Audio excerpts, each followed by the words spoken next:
تمامی حضار محترم، لازم میدونم قبل از هر چیز اعلام کنم که کانال 2 به زبان انگلیسی و کانال 3 به زبان فارسی برای حضار محترم ترجمه میشه. 26مین اجلاس شورای حقوق بشر سازمان ملل متحد در شهر ژنو و 5مین رویداد جانبی سازمان غیردولتی اتریشی سودویند در این نشست با موضوع خشونت علیه زنان در جمهوری اسلامی ایران برگزار میشه. لازم میدونم از طرف سازمان غیردولتی سودویند به تمامی حضار محترم خوش آمد بگم.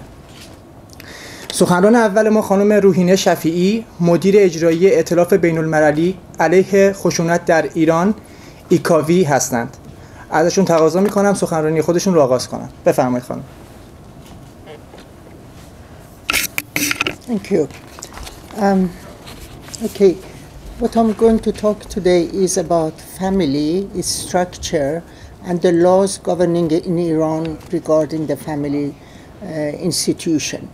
As we know, in every society in the world, family is the first institution that governs the lives of human beings. It's the first institution that people learn how to behave, how to socialize, and how to integrate into the wider society.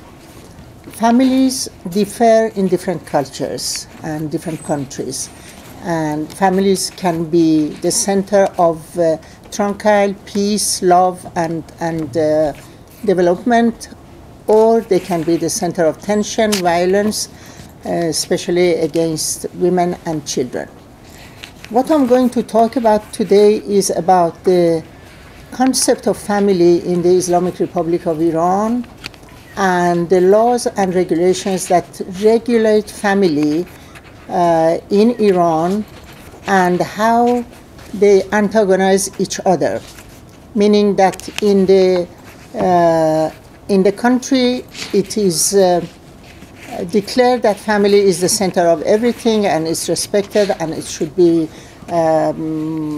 loved and developed, but almost all the laws that govern the family institution are against members, against each other and the wider society. Now, what we have in the law, and I'm putting most of my emphasis on the law because that is what is imposed on the family institution in Iran, is that for the past 35 years, the family law has changed, has transformed from one form to the other. It hasn't stayed in one coherent shape. It has changed dramatically. The first family bill, which was drafted and accepted before the revolution, was cancelled right after the revolution. As a consequence of that, women were deprived of many rights that they had hard won before the revolution. And the main effort was to drive them into homes and deprive them of education and employment. Then after the first initial change in the family, which brought millions of women against it, demonstrations and everything, the change in women's situation and the violence and discrimination against women developed into other areas, such as the dress code, such as how they behave, whether they travel, or in every aspect of life that you can imagine. Some years later, other bills were introduced into the Iranian family law, such as giving men officially the right to have 4 wives without even the knowledge of the first wife. And if the men had the means to get more wives, that was sanctioned by the court, and they were allowed to do so. And they were still are allowed to get as many temporary wives, which is called sighe or mote in Farsi and Arabic, as they wish. Now, as the consequence of sanctioning temporary marriage, one phenomenon spread throughout Iran, especially in the big cities like Tehran, and that was official prostitution. Now, as far as my knowledge goes, we have offices in Iran, in Tehran, where a mullah is sitting, and he has a few women at hand. When men come to his office, pay some money, and the woman is temporarily married to him, have sex, and then they go their ways. And in one interview, one of these clergies in his office said, well, we are helping the poor women and we are serving the men. And some of the women are married off during one day 4 times. So if you don't call that prostitution, I don't know what we can call it. Now, the other aspects of changes in law and discrimination and violence against women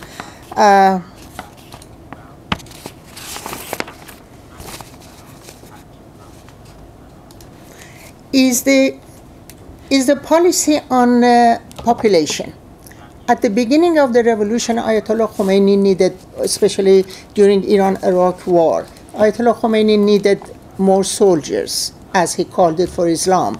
So he encouraged the population to have more children, women, families have more children. And at the time, because he was at the height of his power and he was in favor of the majority of the people, they obeyed him. So the Iranian population soared to a rate that they couldn't control it anymore.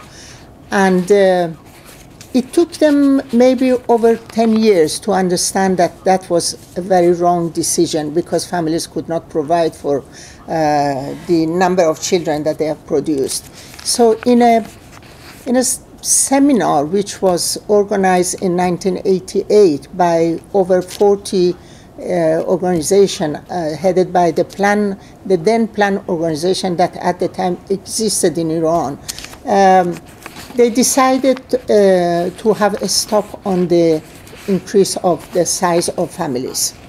And that meant that they started propaganda, they started opening health clinics even at the villages, they started distributing free condoms and free consultation to couples, and from the 3rd child onwards, they stopped giving benefits to families. So for that, the rate of population from 5 came down to 3.1, I think, and came down in 1991 to 1.8, if I'm right. So somehow it was controlled, but still the present Iran's population is around 75, 76 millions. And it's rising annually about 1 million.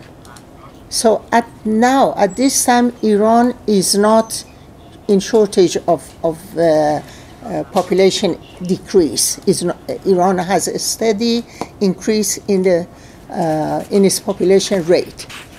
But the policy changed once again 2 years ago when the government and especially the supreme leader declared that Iran's young population is declining and we need more children. And they started to reduce the distribution of condom and other health clinic prevention devices to the families, and they stopped giving advice to families not to have more children. Instead, they are encouraging families to have more children. And right now, this bill and this policy is at the height of it, with giving women more maternity leave, which has resulted in women being out of employment. Last year, out of 145,000 women who were on maternity leave, 45,000 of them were made redundant after they came back. It means a third of them couldn't go back to work again. And this is one of the policies. The other policies regarding the strategy of population increase are outside of my paper. I've read and I've analyzed them, but I'm not talking about them because it's irrelevant to what I'm talking about today.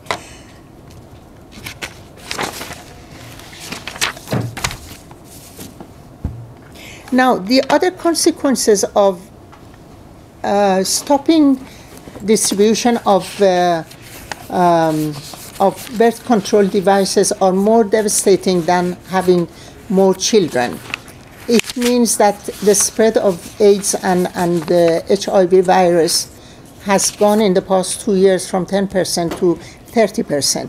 Most of them, women have contracted it from their husbands because they don't use the condom anymore.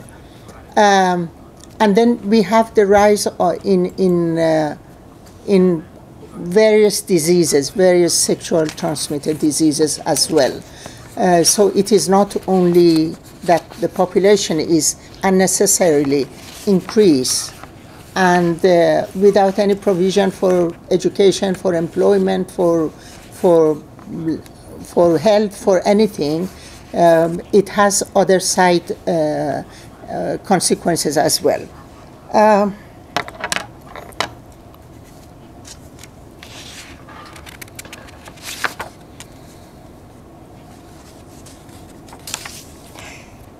Now, another problem that Iran faces is regarding the women head of families. At the moment, according to the reports and the statistics that I've seen, there are about 2,600,000 women head of families. But these head of families, because in the law it is stated that man is the head of the family, these women do not enjoy the same right as men, while about 50% of them are above the age of 60, and about the same number, or maybe 60% of them, are illiterate women. So they don't even know what rights they have and what rights they should have.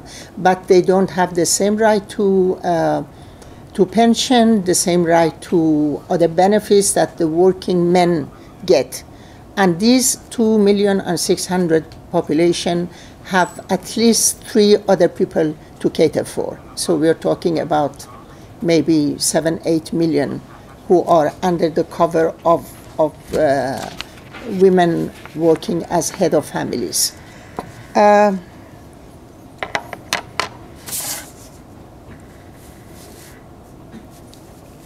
Now, as a result of the government policies on discrimination against women, the rate of divorce has increased in Iran dramatically.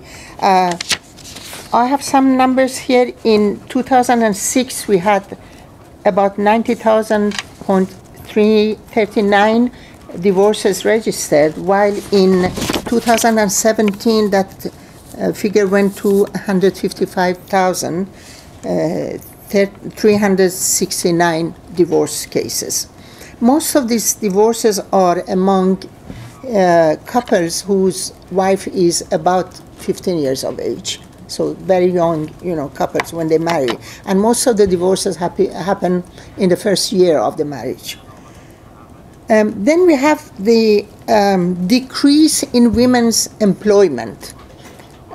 While in 2012, we had about 13% 70 rate of women employment in Iran, official employment in Iran. In 2013, it fell to 11.3%. That is, as a result of many, many factors. Another big problem that we are facing is drug addiction and prostitution. Because Iran is en route to drug trafficking, drug addiction is widespread in Iran. Maybe over 2 million official figures are the addicts. Among them is a large number of women drug addicts, which engage both in prostitution and addiction, and sometimes they prostitute because they are addicted, and quite a large number of them have got children as well. They have to provide for their children as well. this is one of the main problems that brings other diseases such as the HIV, such as transmitting diseases, as well as other social problems. The spread or the amount of prostitution in Iran can be even noticed in the streets of big cities such as Tehran at nights, where many women wouldn't even are even cautious to go out because there are so many women on the streets and everybody is taken for everybody else.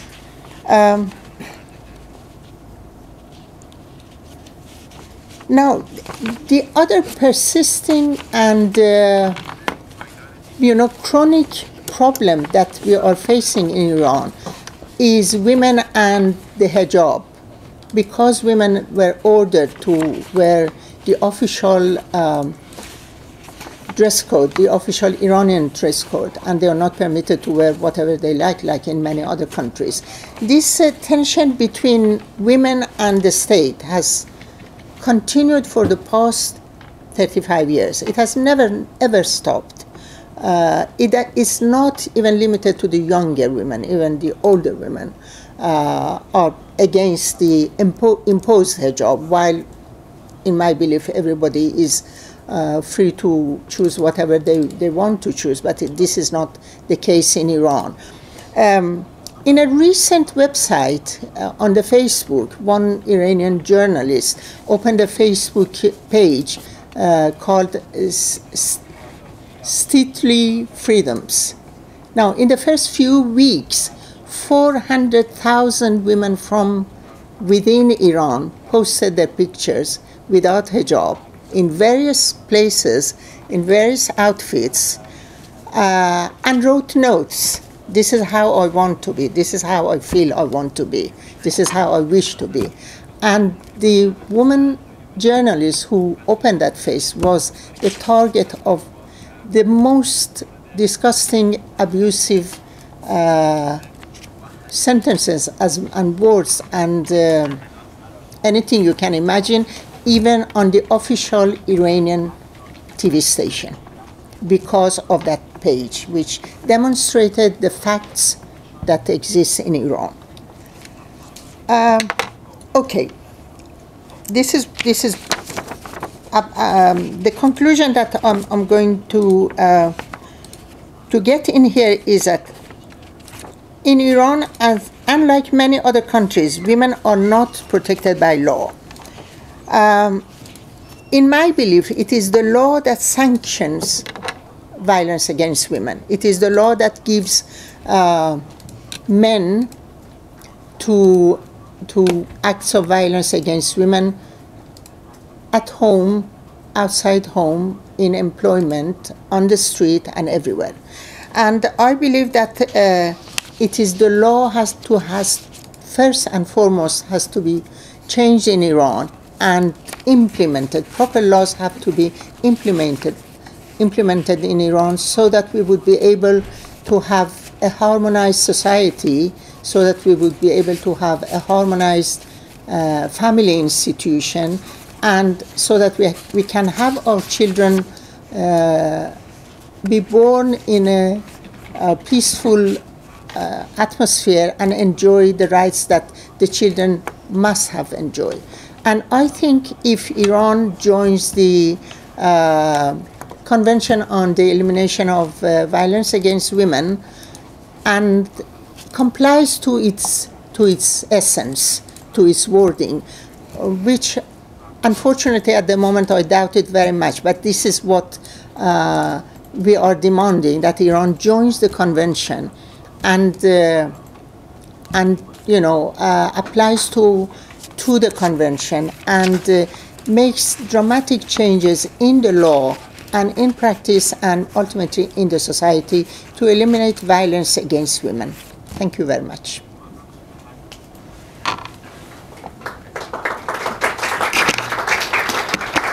تشکر میکنیم از خانم شفیعی که در مورد زنان و تغییرات در نهاد خانواده در جمهوری اسلامی ایران صحبت کردند.